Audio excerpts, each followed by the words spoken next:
I'm getting shivers down my spine. Good morning. And here we are, two tarts on a journey. I love this, and I love the fact that we're beginning 2024, um, standing on the threshold of February, um, because I think, like a lot of other people, both of us have had such an interesting opportunity to observe what's going on and what the universe is trying to tell us in January. So I'm going to sit back for a while, and we all know Liz, and we'll listen to what happened to Liz, and then we'll listen to what happened to me, and how it's actually shaped the way we've both decided to step into 2024, just shaking off the old, really shaking off the old and coming into February. Hi Liz, how are you? I am amazing. Thank you. What a great introduction. Leading into 2024. I think many of us, towards the end of 2023, were looking for the new year and for things differently.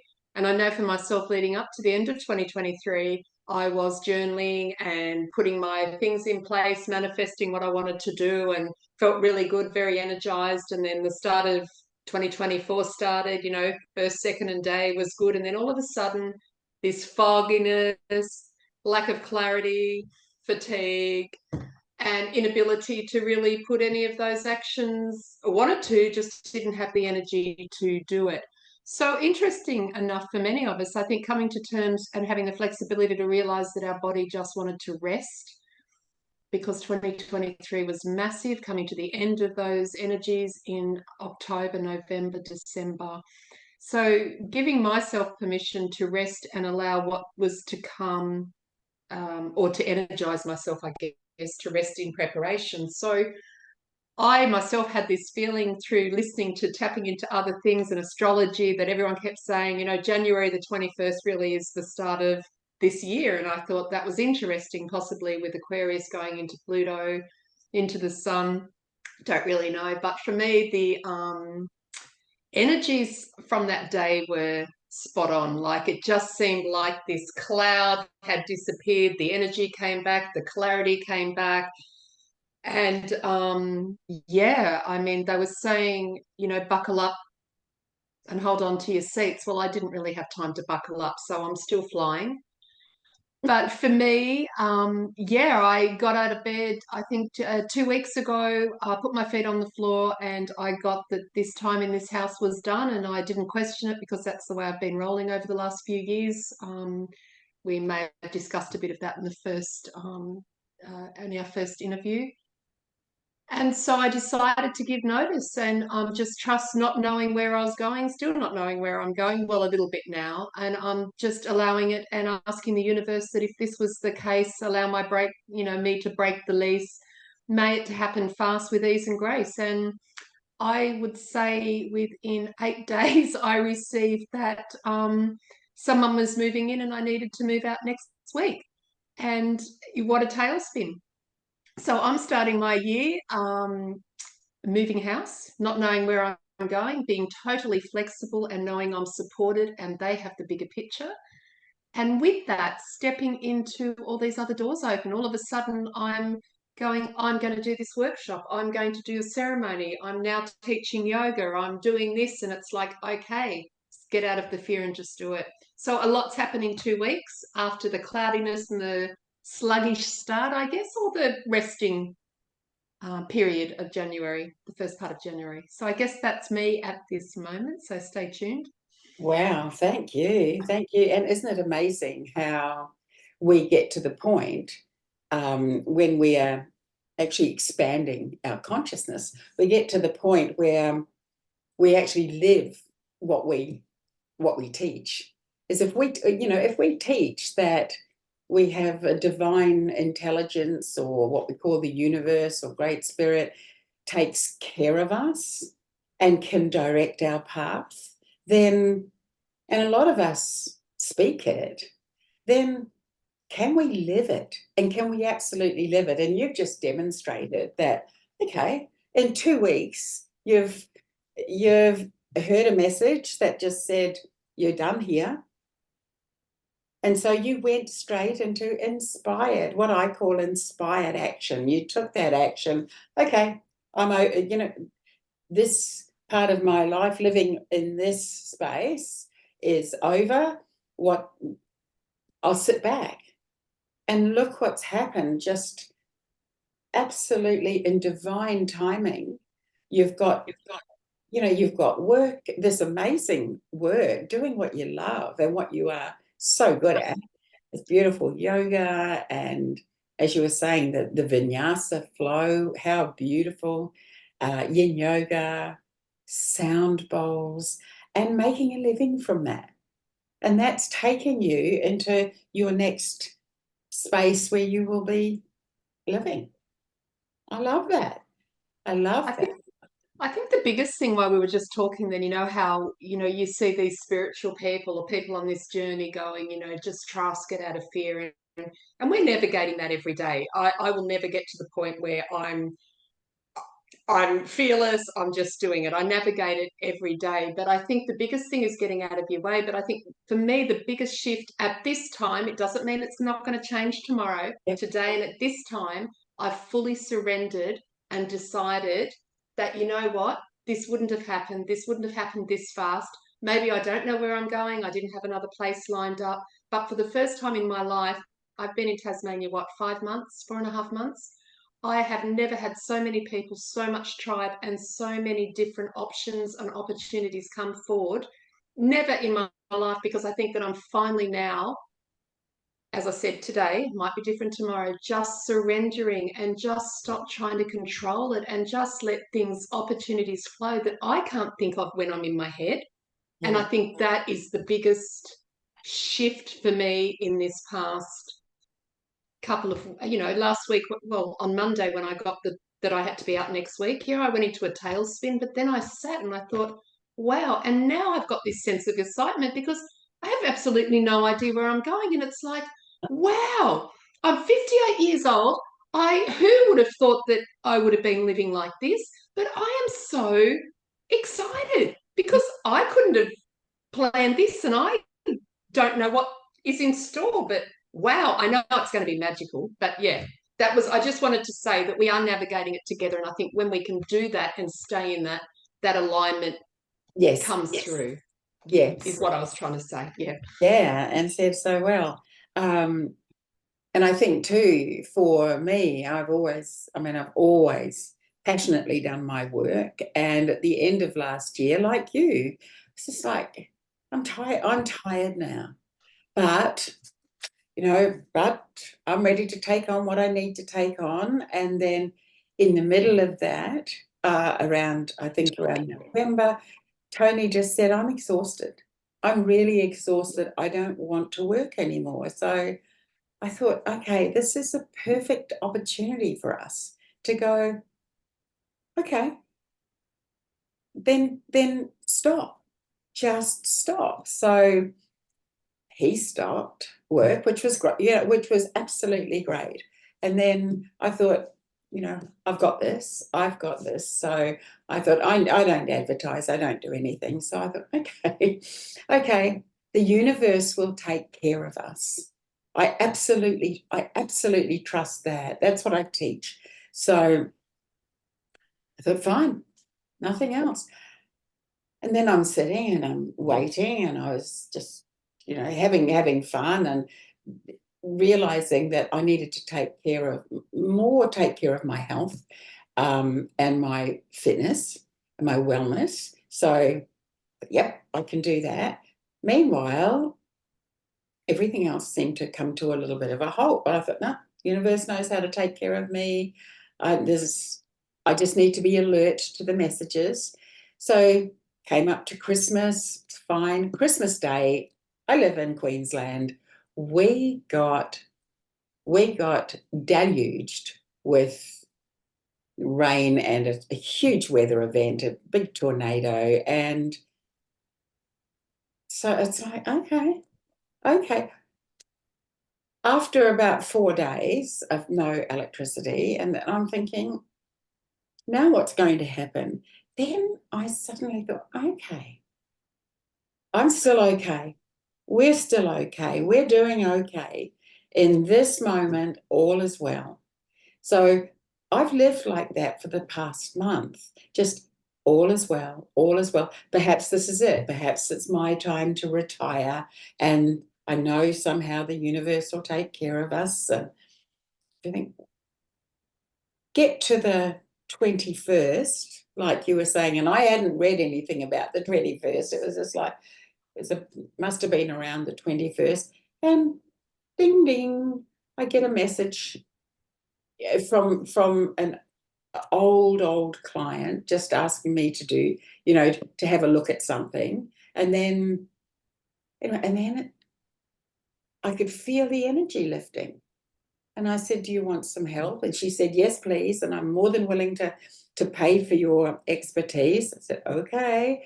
So we started that. And just since then, the role has started. And I thought, oh, okay, I'm not retiring. I'm not retiring. But the universe is placing these amazing opportunities in my lap. And um, by the beginning of February, I'll be back rolling. And I've had the most wonderful, wonderful opportunity to rest, to put a beautiful, like a regime in place for my fitness and wellness, and just ready to take that beautiful step into living my passion again. It's just wonderful. So that's my life till now. So I was going to ask you a question, Liz, and it's completely gone. So, but anyway, so yes, yeah, I think like some people like you, it's like you recognize that you were tired at the end of that last year, and purposefully set yourself a time of rest. A lot of us up here in North Queensland, we're just head down, backside up, and or just keep on going. But then this beautiful weather event came, and the universe never ever, there's never ever any mistakes. The universe intervened, and gave us an opportunity to stop, to take stock, and to really decide, how do I want to operate in the rest of my life tomorrow. Okay. It does change though, and interesting enough with this, I've also the first couple of weeks when I said it was a rest thing, it needed to be a rest thing because I was so fatigued and I couldn't keep my eyes open with still trying to just do the work that I'm doing. But a lot of realizations came with some conversations with some of my friends that also channel and things, but we'd have conversations and I'd get this awareness. And the reason I was so tied in all my bodies, and when I say that, I would say the mental, physical, emotional, and energetic, spiritual construct, is underneath that I was pushing myself. And I didn't recognize that. I couldn't stop. I was pushing, pushing, pushing. And it was only in the last few days on another conversation I realized why I was pushing.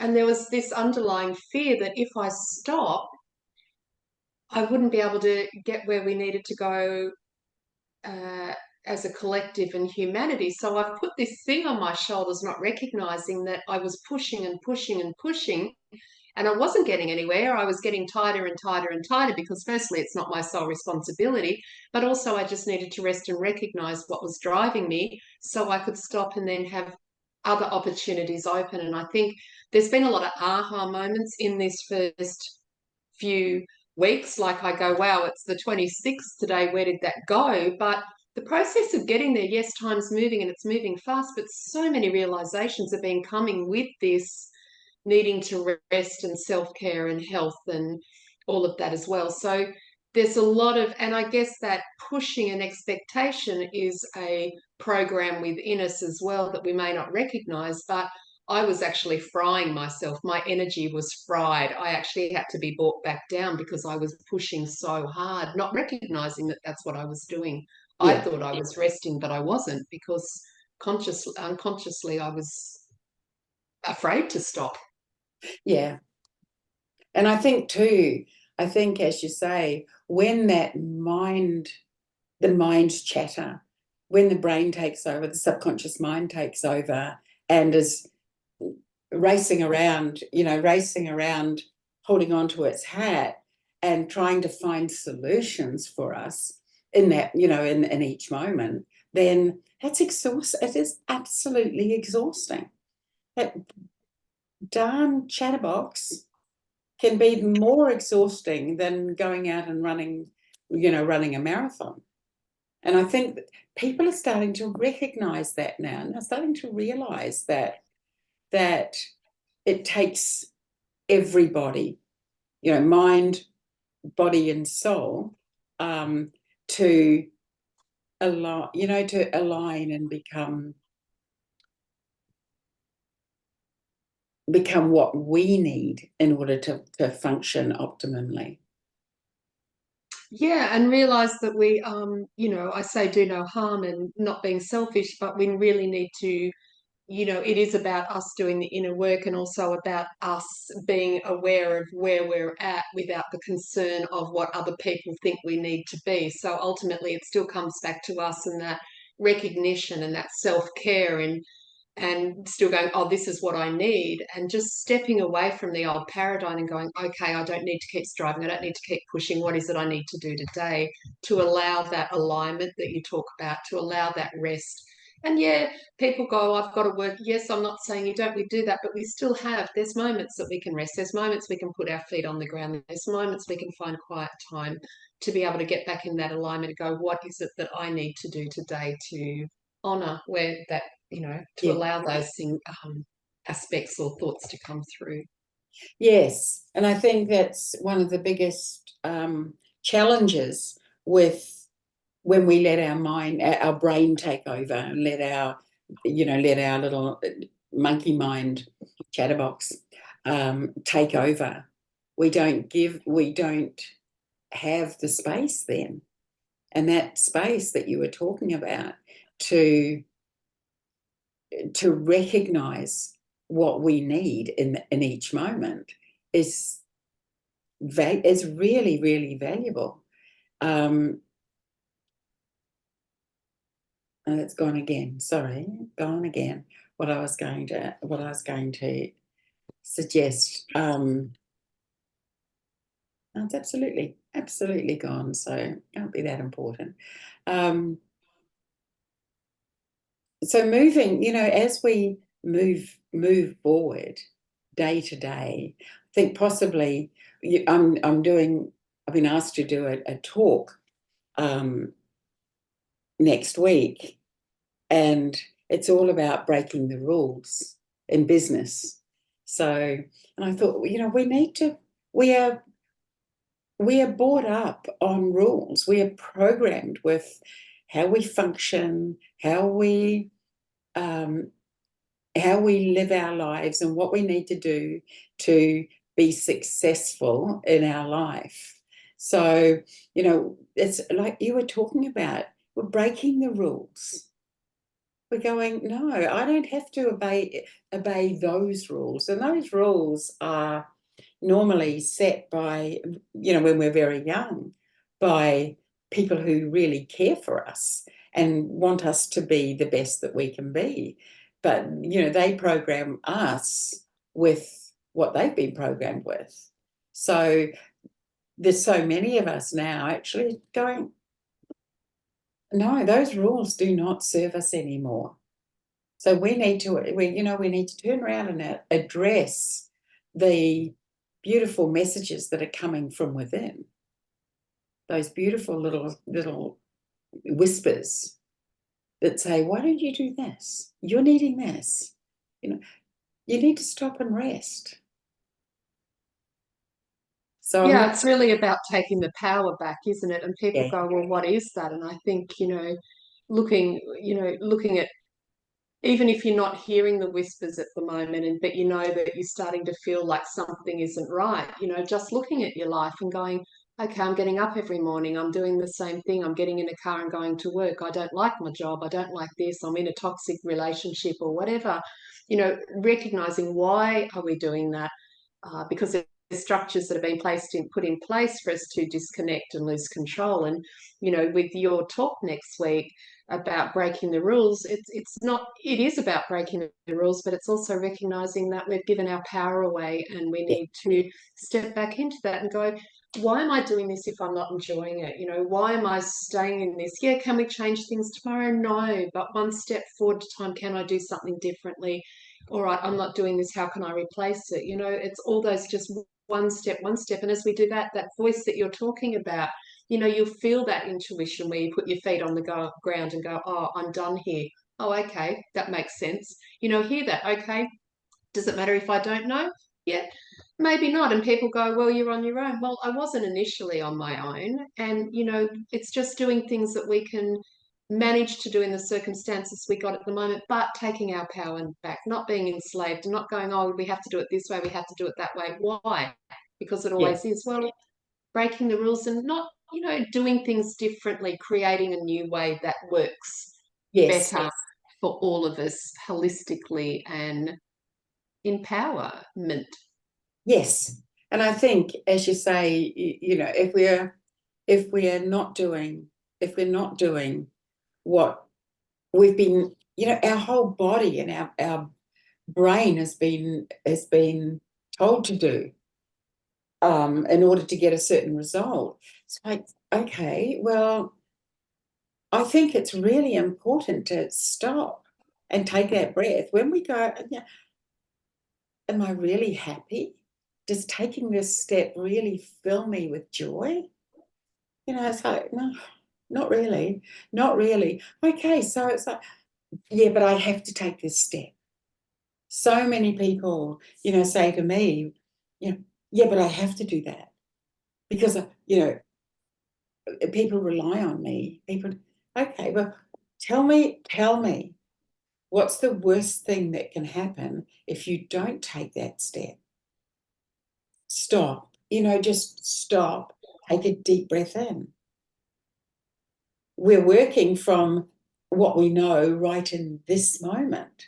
And right in this moment, we're tapping into what we've been told, which is, if I don't do this, then I'm not going to eat tomorrow. My family aren't going to eat tomorrow. My family are going to be without a roof over their head.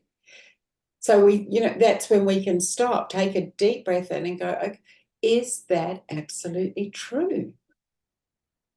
Have you got solid proof that if you don't do this tomorrow, your family are going to be without a roof? Okay. When no one can actually tell me that. Nobody can tell me, well, no, it's not true. I cannot prove that it's true. Okay, so that gives you that little space, that little bubble of space where we can question, where we can just take a breath and just, okay, well, if I didn't do that, what would I love to do? What would bring me joy? And most of us want to be doing something purposeful. What So came to mind when you were just talking then, though, about the house and all of that, if you unwrap that a little bit more without going in, too deep or anything, the thing that came to me is most people strive like that, not necessarily, they go to, I need to make a living or I do that. But what came to me when you were talking just then is something very simple, that I will disappoint somebody if I don't show up or if I don't do that. And just that simple disappointment, why is it so important that I need to show up for someone else because they're going to disappoint when I'm disappointing myself. It was just so, like, some of this is so simple. So why am I doing this? Because I'm afraid of disappointing people, because all you're doing is disappointing yourself at the end of the day. And that's why we're so tired and fatigued, because we're not taking, and where we all started up from, that self-care, those moments. It's like, it's not our responsibility to make someone else happy or do it for them. Our responsibility here at this moment is to find what brings us happiness in the way that we can do it without doing harm to others, but Yes. coming back into a connection of love for self, Yes. which will then stop us having to do the need to do things for others, so we aren't seen as lazy, Yes. incompetent. Yes. I just wanted to say that because it just popped in. It was like, And the it's biggest so thing is we're being driven because of our own inadequacies of how we've yes. been made to feel because of all these structures put in Yeah. place. So Yes. sorry So to true. interrupt. It just came No, no, through. no, no. Yeah. No, that's what this is all about. This is all about this, the ebb and flow of conversation. So, what I also remembered was that I wanted to talk about this concept of how most of us are taught when we're young not to be selfish. And this concept of selfishness.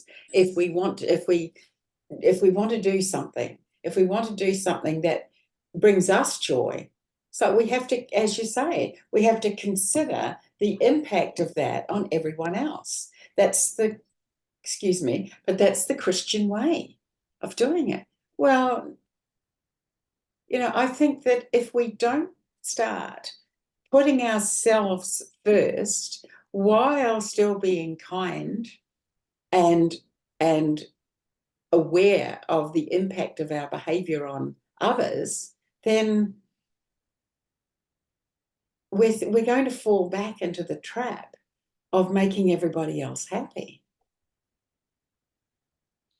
Yeah, and also making ourselves miserable, but all those Make around us. ourselves Because, miserable. Yeah. I think that if you're going to do something for others and you're going to a job because that expectation, it goes back to thinking, I'm thinking pre-COVID here, like, you had a cold or you felt unwell, but you still went to work at all costs because you'd let the firm down or whatever, and then all of a sudden things changed. Yes. But, it's just coming back to doing, and I just lost my train of thought then too. It's catching.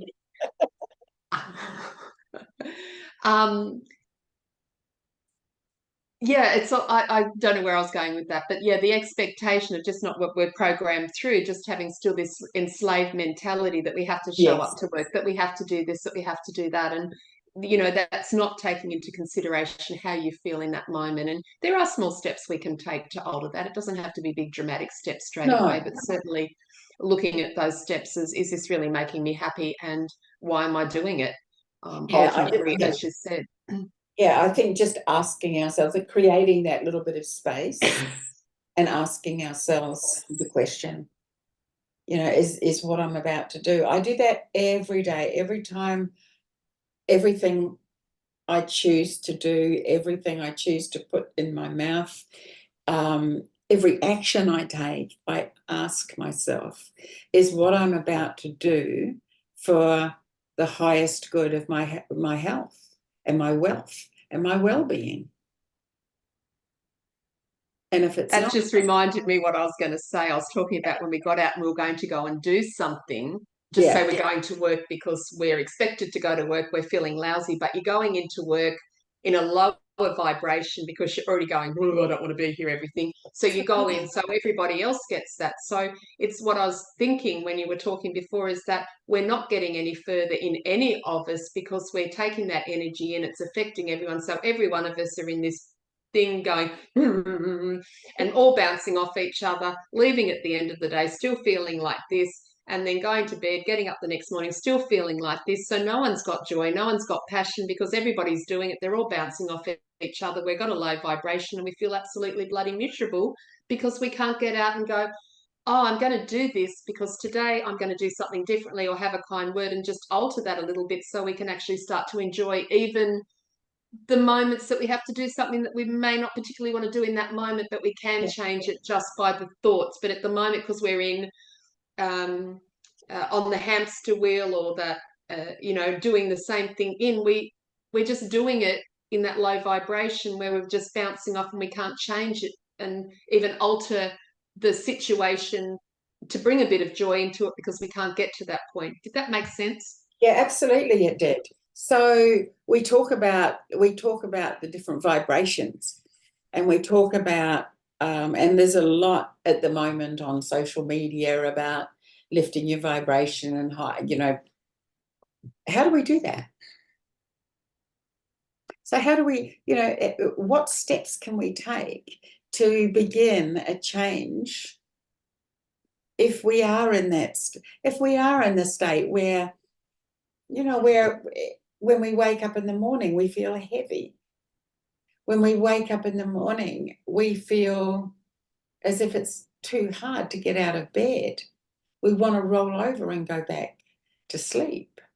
And we want to hide ourselves from what we have or whatever is going to happen in the day. So as you were talking about that vibration, is it a good idea to take small steps and begin to lift our vibration first? I don't know which is the best way to start. I think recognition that, and just acknowledgement that we are, I just feel flat. I feel wet. I don't feel like getting up in the morning. What's something really quick that we could do?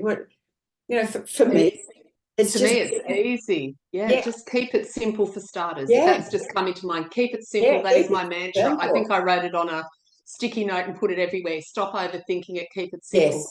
Yes. The biggest and easiest thing to do when you first wake up in the morning, and it is, I don't care what anyone says, it will change the trajectory of your day. Gratitude. I do it. I can wake up, I don't sleep at the moment, and I'm getting less and less sleep, and I can wake up feeling hungover, like I've just done a round with Mike Tyson in the ring, and I wake up and the first thought could be, oh my God, I'm so tired. That has automatically lowered my vibration. Before I've even got out of bed, my body thinks it's tired. So now what I do, just keep it simple. I roll over and I just say, I am so grateful for the bed that I just slept in and the fact that I'm warm, because you know what?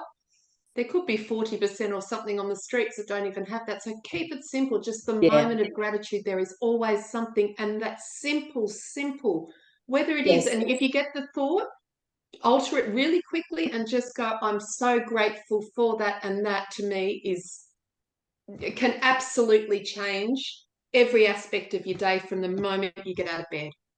I love that. Yes, so simple. Even before you reach, because a lot of people reach for their phones as soon as they wake up. So even before that, I'm so grateful. So grateful.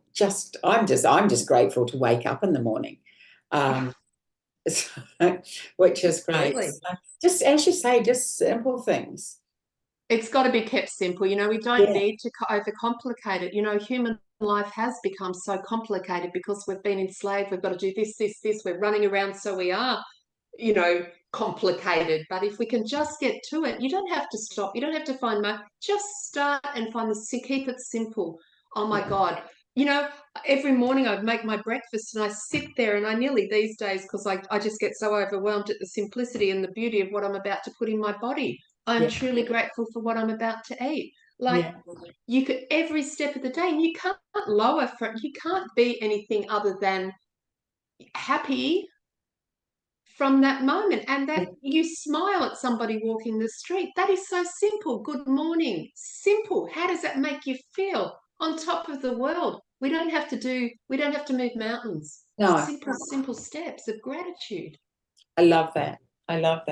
So until our next beautiful podcast, I think too we leave people with the concept that in order to change their lives, they can do one thing in 1 second to lift their vibration, which is, I'm so grateful. I'm so grateful for the bed I slept in. I'm so grateful for opening my eyes this morning. I'm so grateful.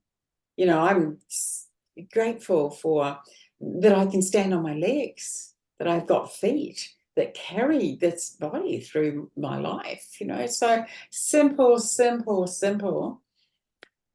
And I've loved this talk. I've loved it.